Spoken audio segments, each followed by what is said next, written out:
Hello everyone, good evening সবাইকে। তো অনেক দিন ধরে সবাই আমাকে বলছিল যে একদিনকে আলু কাবলি বানিয়ে খাওয়া। তো আজকে আমি ফাইনালি বানাচ্ছি আলু কাবলি। আর দেখো এখানে সমস্ত কিছু আমি কেটে কুটে গুছিয়ে নিয়েছি।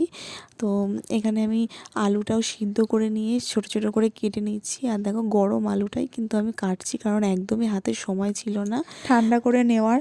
ওর জন্য গরম আলুই আমি সব পিস পিস করে কেটে নিয়েছি। আর এদিকে জিরে আর ধনিয়া গুঁড়ো মানে ভেজে গুঁড়ো করে আমি দিয়ে রেখেছিলাম।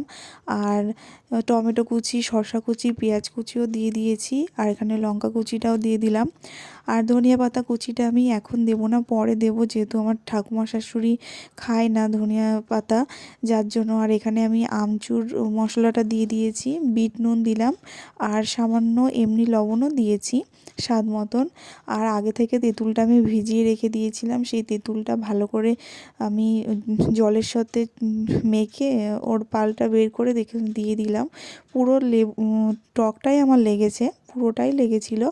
তো তারপরে আমি এটা ভালো করে মিশিয়ে নিয়েছিলাম। আর আমি কিন্তু আলু কাবলি অনেক দিন পর বানাচ্ছি, অনেক বছর হয়ে গেছে আলু কাবলি বানানো হয় না।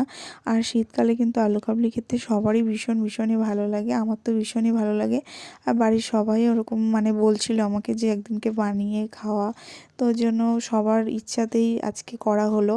আর বরকে বলেছিলাম যে কলার পাতা নিয়ে আসো, কলার পাতায় খেলে বেশ ভালো লাগবে।